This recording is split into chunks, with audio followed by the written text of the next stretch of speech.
Welcome back to Common Ground, an inside look at Suffolk County. I'm your host, Sheriff Steve Tompkins.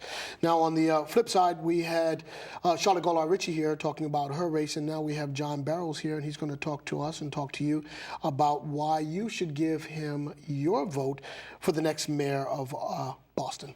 Sir, thank you so much for coming on. It's good to be here. Really Thanks appreciate for the it. You know, I know you got a crazy schedule, so let's just jump right into it. Let's hit these issues, starting with public safety. Where do you stand on public safety, and what can we expect from your administration? Well, public safety is of paramount importance everywhere you go in the city, and particularly in neighborhoods of color. It continues to be a #1 issue. As mayor, I would take a progressive approach on investing on the front side of trying to create a city where we are driving down crime by providing opportunities. We know, in the Boston Globe just published recently, that investing in youth jobs, youth programming, brings crime numbers down. Mm-hmm. And we talk about it every year, right before the summertime, right before we are investing in youth jobs. And it's time to make sure that the investment is there so that we are not regretting it on the back end and trying to chase the increase in crime. And so investing in jobs, investing in programs, investing in training opportunities, making sure people have opportunities to seek jobs. I'm sure we're going to talk jobs. Jobs is real important. It's an important strategy for public safety. Then we also need to make sure that we are supporting families. There are all types of issues, from mental health to lack of access to jobs, lack of access to stable housing, a lack of access to counseling. Trauma is a big problem in our city. I think 40% of the Boston Public School students have witnessed crimes, violent crimes, firsthand. And many of them have heard about it or have been traumatized in some way, shape, or form. We know trauma to take on a space of revenge, and that is not good. The cycles of crime on our street corners is a perpetual problem that we need to address by addressing trauma. We also know that the young folks in our city are not at their best because they're dealing with traumatic aftermaths of violent crimes. So we need to address this issue, but we need to be proactive on the front end. What do you think of the present police commissioner, Commissioner Davis? Do you like him? Would you keep him? I like Davis. Davis and I we have a good relationship. He has been accessible. He has come out to the community when we've asked him to. He has shared information. Davis has also, I think, invested in research, invested in solving crimes. And as you know, Boston's rate for solving homicides have not been great. And it's we need to improve that. And I think Davis has made the kind of efforts that we need to see from our police commissioner in solving crimes. Would you keep him? I would keep Davis. Talk to me about education. Where do you stand on that? Well, education is personally my top priority. I have benefited from quality education in my personal life. Have had the opportunity to seek education post my bachelorate at Tufts University for a master's in public policy, at the University of South Africa in Cape Town for a business certificate, at the New York Institute on Finance for a certificate in financial analysis. I am personally invested in education and understand that it has been the only intervention in having success in breaking the generational cycle of poverty for families. You give someone a good education and they have an opportunity to perhaps provide for their family. Our system needs to be one that's designed from birth to career. And right now, we're not investing enough in our young ones, age 0 to 5. And we know for every dollar we invest in a 0 to 5 child in the city, we are saving $17 by the age they're 17. This has been well documented. And so, as mayor, I would promise to move the public education seats to an earlier and earlier age. We can move to 4 immediately. I think we can actually provide some seats for 3-year-olds and continue to move down, and then work with the child-based development centers, families who are doing child care or babysitting, to make sure that they know what it means to be able to provide a developmental opportunity for the children, to read to them, to provide a safe space. And so we really do need to make Boston a place that is developing our youngest. And then our K-8 model is one that is working, and in many ways our elementary schools are working better than our middle schools. Investing in middle school is really important. It's a tough age for our young ones, and social emotional support, after school programming, before school programming, a longer school year. I would really push for a longer school day for all of our schools, and make sure that the longer school day is something that we can achieve because we have the right partnerships that are accountable and have mutual goals. And that should be supported with a flexible schedule for teachers. That is how we're going to get to the longer school day, where some teachers will start earlier and some teachers will start later, but they are guiding the partnerships that are filling in on the front end and filling in on the back end, working with our children to make sure that they're aligned with school goals. I'd also support teachers and teacher quality.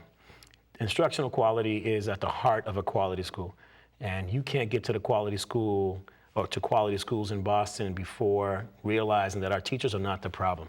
The system needs to support them in doing well and then hold them accountable for not doing well. And right now, as a school committee member, former school committee member, I was and am in support of the new evaluation process for teachers, but that needs to be accompanied with more resources in developing and supporting teachers to do better. And we haven't done a good job at the city in doing that. We have fabulous BPS teachers, we have fabulous BPS schools, and we need to continue to invest in BPS schools. Investing in level 3 schools right now is where we can put our money and know that it's being well invested. What we did for level 4 schools, we've got to do for level 3 schools. Supporting them is key. And that means looking at the materials and the facilities of our schools. Right. There are some schools who we just can't keep patching the roof or patching the holes. We've got to make sure we're investing in the school being a first-class facility for learning and first-class facility for teaching. Materials in classrooms are critical, and so that's where I would focus. And then I think doing all that, we need to make sure that we're aiming at eliminating the achievement gaps that exist. The racial achievement gaps, the special education achievement gaps, the income gaps, all of those are of paramount importance. And part of doing that is making sure that all of our children have the same opportunity. We have an opportunity gap in Boston. Some children go to schools that are better, other children go to schools that don't have as much. We are not providing the same programs. We know programs are working, and not every child has an access to the programs that are working. And so we've got to make sure that we are filling in that opportunity gap. It doesn't mean when I say a long school that every family needs to have their child in school all day, all the time, for a longer school year, all the time. But it does mean that our families that want that option should have that option, because maybe they can't provide the summer camp. Maybe they can't provide the extra tutorage on Saturdays. Right. And so how do we as a city really invest in that and allow the families that want that extra help to get that extra help? At the end of the day, it's an investment that we get a return on and helps our city move forward and continue to grow. So let me ask you, now that was a very comprehensive layout of what you would do across the education spectrum. How do you pay for it, and who do you put in charge to move these pieces around to realize the vision that you just talked about? How do you pay for it? We are not getting, I think, the best bang for the investments we've already made. When I say we need to have scheduling flexibilities, that means I'm not saying that my first fight is going to be a longer school day for teachers. Mm-hmm. All I'm saying is we need to schedule our teachers so that we can have a longer school day. That means $0 extra invested. That means we have a core of teachers that are starting earlier and a core of teachers that are starting later, so that teachers are guiding the extra time that the students are getting with partners. It also means that we're looking at the nonprofits that we've already invested in, and we're saying, what are you doing for our children? Mm-hmm. Now, we are refocusing their efforts in a way that they're collecting data and they're telling us what the impacts are that they're getting based on the investment that's being made. It would mean a partnership with the philanthropic community, asking them to invest in nonprofits that are working with our schools, asking them to ask their nonprofits and providing the capacity for them to be accountable, provide data and information back on the impact that they're having. So frankly, I'm not talking about new dollars. I'm talking about investing dollars that are already out there in a different way and getting more impact. Very similar to the plan that we submitted to the Department of Education, U.S. Department of Education, as part of our Boston Promise initiative. where they first funded us $500,000 to continue the plan, and then $6 million to implement the plan.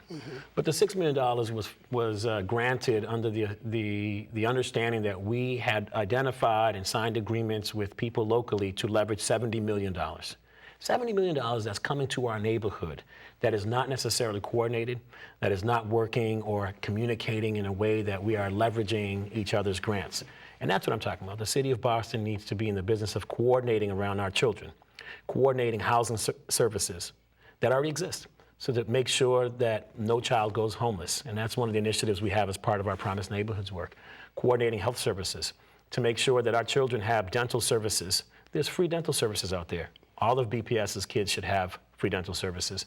And there are other opportunities for us to educate parents and provide adult education to the parents that have asked for it. In one of our programs, one of our 0 to 5 programs, as a Thrive in 5 hub, where we've enrolled 500 plus families who want to support their child that is in the stage of age 0 to 5. Their number one request is that we provide training so that they can actually seek a new job. We should be providing that. There's no reason. We want to support our children, support their families. And we have training opportunities available. If you're a BPS student, your parents should have access and information to training programs that put them in jobs. So who runs this for you? What type of superintendent? What are the qualities that you would be looking for in the next ed superintendent? The superintendent, as you know, will have an opportunity to, whoever's mayor will have an opportunity to select a new superintendent. I would be looking for a new superintendent that holds and has implemented effectively a citywide educational system. What I'm talking about is a citywide system that brings schools to the fore that are doing well and supporting them, a longer school day that is embraced by many partners. And so that means it's a superintendent that has a strong track record in managing complex partnerships, in managing complex agreements.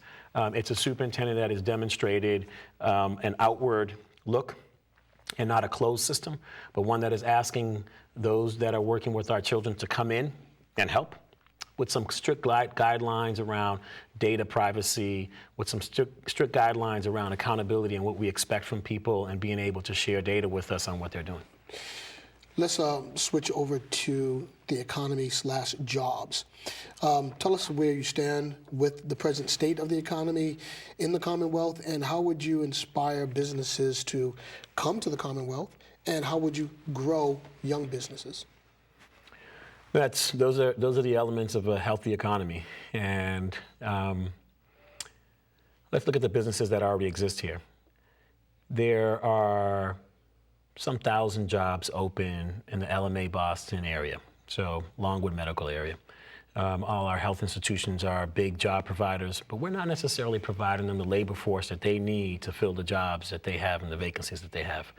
And so we need to support the kind of vision that was put out by Governor Patrick and Mayor Menino, where they have proposed to create a pipeline from Madison Park to RCC to jobs. It's not really rocket science. We have the institutions, but we need to invest in them and support them so that they can hit these kinds of goals. Put it in front of them and then put them in position to succeed.